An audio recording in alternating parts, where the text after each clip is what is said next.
What's up, people? Smitty at the shop. Oh my God, third time's a charm. I just keep getting interrupted by customers, which I'm fortunate. Thank God they're here. Thank God they break my door down. I'm wore out, but thankful. Anyway, we got an '02 Honda Accord on the lift today. This one's special. Why? Well, because it says so. I don't know what makes it special, but it's an '02 Accord, automatic, 4-cylinder, rear drum brake. And we're going to drop the rear suspension and access the fuel pump. It's got a leak in it, so we're going to swap tanks out. So I'm not going to go through step by step and, for you guys to watch me disconnect clamps. I will go through the entire process though. Starting in the trunk. Actually, starting under the hood, go ahead and disconnect your battery. Better safe than sorry. Then you pop your trunk, pull your carpet out of here and get in where you got the fuel pump access. You got one electrical connector, which is just a push disconnect, and two quick disconnects on the fuel lines. Little plastic things, you push them in. Look, if you don't know how to do them, you probably shouldn't be dropping a suspension out of this thing. And I mean that with no disrespect. So go ahead and disconnect that stuff. And step 2, get her up in the air. Well, if you're fortunate enough to have a lift. If not, get it as high up as you can and crawl under there. All right, so we got her up in the air, and these are, depending on V6, different options, etc. They're all a little bit different.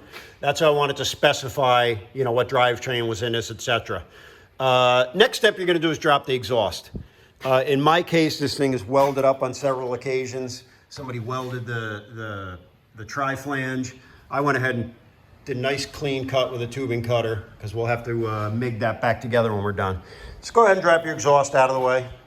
That's going to have to come down. And then what we're going to be doing is dropping this entire frame configuration down. It's held on by 4 bolts, 1 bolt. Where's that other one? There it is, 2 bolts, and then 2 more on the other side, matching this. Looks to me like the sway bar is going to be able to stay in place. That's all connected to the subframe. You're going to disconnect your lower strut bolt. Take that 17 millimeter headed bolt out of there. In this case, I've unbolted the small little, this car's rusty, Northeast. Disconnected that steel line from the rubber line and tucked the rubber lines up out of the way. Take a look at your bleeders before you do that because you are going to have to bleed the brakes afterwards. This one, for example, we'll be putting a wheel cylinder in there by the looks of it. This one someone has done previously. They've replaced that little line and put a wheel cylinder in it. So probably 1 wheel cylinder to bleed the brakes later. I've disconnected the connectors for the emergency brakes and just kind of dropped them down. Typically, you can drop these suspensions out without having to disconnect them. If so, you're just going to have to pull the drum off and disconnect them on the inside. You get a 10 millimeter bolt that holds them. Boom, right there. You shouldn't have to do that though. There's plenty of slack in them to maneuver the suspension and maneuver the tank when you get the suspension down. Okay, what are we missing? Anything? 4 bolts, brake lines, strut bolts. Oh. Got a little plastic cover that covers up your fuel filler neck. So that's got a 10 millimeter headed bolt on it, or should. In this case, I had to cut it off because it was completely rusted. You got 2 clamps on both of them. You're gonna have to disconnect them. Go around to the front of the fuel tank. You got your evap box there. 1 line, pull it off real quick and easy. 2 fuel lines, excuse me, quick disconnects. A little bit of rust on them. Just be careful disconnecting them. Make sure you have a catch pan because you are going to lose a little bit of gasoline. And that's about it. All the 12 millimeter bolts to disconnect the brake lines. Okay, let me get those fuel lines disconnected. And then I'm going to do the 4 bolts that hold it in. I'll be using a transmission jack, obviously, to lower that out of place. Hang tight. And there you have it. She's hanging down. Once you get it down in this position, let me back up. You're probably gonna have to pry those struts out of there if you got a rusty car like I do. Lube them up a little bit, pry them gently, Be mindful if you have gasoline in your tank, it's going to slosh back and forth. I mean, I have it strapped in 2 places on the transmission jack, but you know, it's not a perfectly, it's lopsided. So you got to be careful. The thing's going to tilt. You don't want to end up with it on your head. When you get it to this position, a couple of evap lines. You just pull that one small line off, and then you're going to quick disconnect that bigger line next to it. And then we're going to swing this down a little bit lower. Hold, please.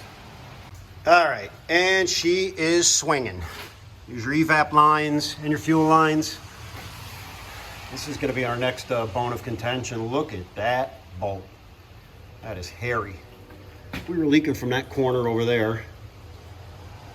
P.S. This car has 82,000 miles on it. But that's what happens. All that salt and gunk gets packed up in there, and just sits there and rots away at it. And this thing is, you can see how heavily, what's that stuff called? Undercoated.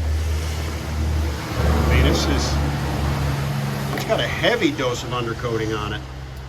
But it still managed to find, the salt managed to find its way into the seams and rust it out. So, all right, I'm gonna see if I can get some of the fuel out of this thing into a can. And then we're gonna remove this tank from the subframe. All right, there you go. New tank's all strapped in there. One thing I will mention, you know, I said you had to disconnect those fuel lines. I thought they were clipped to the front of the fuel tank. They are not. They stay in place. So you do not have to disconnect those fuel lines on that end there.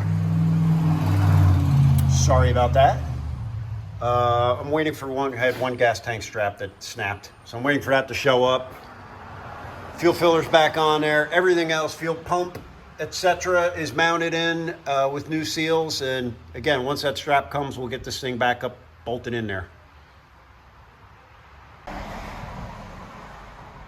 And there you have it. She's all back together. What do you think, Mr. Spider? Fuel tank is in. The 4 big bolts that hold everything together is in. Fuel lines are connected. Strut bottom bolts are on. Brake lines are back together. New wheel cylinder on the driver's side. Gonna bleed the brakes out. Put that exhaust back on, weld it up, and we're gonna call this one finito. And there you have it. Exhaust is back up. In case you're wondering, yeah, that's the bay I was working in. I did move the car before I welded the exhaust up. You know, you got to take precautions. Nobody wants to blow themselves up. Gas tank is in. This one's all set. Gonna call the customer right now, have her come pick it up, and it's on to the next job. That might be the customer right there. Smitty, out.